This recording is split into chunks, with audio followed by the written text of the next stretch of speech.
বিশ্বাস করুন, এটা পুডিং না, এ যেন একদম তুষারের টুকরো।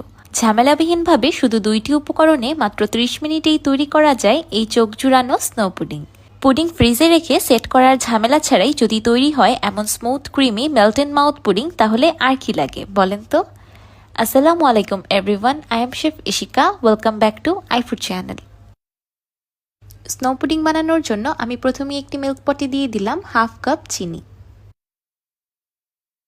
এবার চিনিটাকে কোনো রকম নাড়াচাড়া করা ছাড়া চুলার মিডিয়াম হিটে চিনিটাকে মেল্ট করতে থাকবো। যখন চিনি সাইড থেকে এমন ক্যারামেল হওয়া শুরু করবে তখন নেড়েচেড়ে সব কিছু একসাথে মিশিয়ে নিব।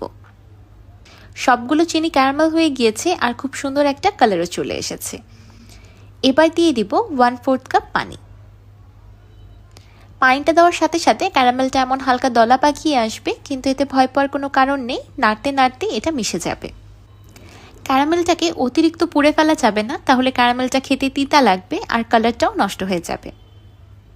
পানি অ্যাড করার পর আমি ক্যারামেলটাকে আরও 2 মিনিটের মতো রান্না করে নিয়েছি। এতে করে পানিটা হালকা শুকিয়ে যাবে আর ক্যারামেলটাও হালকা ঘন হয়ে আসবে। স্নো পুডিংটি তৈরি করার জন্য আমি একটি বান্ট কেক মোল্ড নিয়ে নিয়েছি। এবার গরম ক্যারামেলটা সরাসরি বান্ট মোল্ডে ঢেলে দিব। ক্যারামেল গরম থাকা অবস্থায় একটি স্প্যাচুলার সাহায্যে মোল্ডের সাইডে লাগিয়ে দিচ্ছি। এই কাজটা একটু দ্রুত করতে হবে, না হলে ক্যারামেল জমে যাবে, পরবর্তীতে আর মোল্ডের সাইডে লাগাতে পারবেন না। আর যদি আপনারা মোল্ডের সাইডে না লাগাতে চান, কোনো অসুবিধা নেই, নর্মাল ক্যারামেল পুডিংয়ের মতো শুধু নিচের অংশে ক্যারামেল দিয়েও বানাতে পারবেন।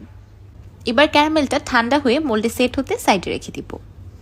আপনাদের হাতের কাছে যদি এমন কোনো বান্ট মোল্ড অ্যাভেলেবেল না থাকে তাহলে কোনো অসুবিধা নেই, আপনাদের হাতের কাছে যেই ধরনের মোল্ডই আছে না কেন আপনারা সেগুলোতেই বানাতে পারবেন। আর যদি কোনো মোল্ডই অ্যাভেলেবেল না থাকে তাহলে যে কোনো স্টিলের, কাচের বা সিরামিকের বাটিতেও তৈরি করতে পারবেন। এইদিকে একটি বাটিতে নিয়ে নিচ্ছি 4টি ডিমের সাদা অংশ।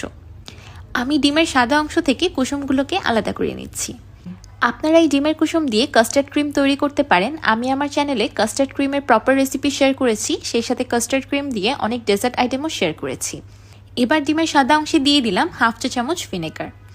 আপনারা এখানে ভিনেগারের পরিবর্তে হাফ চা চামচ লেবুর রসও ব্যবহার করতে পারবেন। এবার ইলেকট্রিক বিটারের সাহায্যে ডিমের ফোমটাকে বিট করে নিব।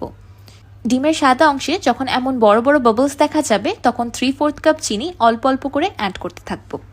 একবারে বেশি চিনি অ্যাড করা যাবে না, তাহলে ডিমের মেরাংটা ফ্লাফি না হয়ে বসে যেতে পারে। আপনাদের হাতের কাছে যদি এমন ইলেকট্রিক বিটার অ্যাভেলেবেল না থাকে তাহলে আপনারা হ্যান্ড উইক্সের সাহায্যেও ডিমের মেরাংটাকে তৈরি করতে পারবেন। এবার ফ্লেভারের জন্য দিয়ে দিচ্ছি 1 চা চামচ ভ্যানিলা পাউডার। আপনারা এখানে ভ্যানিলা পাউডারের পরিবর্তে ভ্যানিলা এসেন্সও ব্যবহার করতে পারবেন। আজকের এই স্নো পুডিংটাকে বানানোর জন্য ডিমের মেরাংটাকে কিছুটা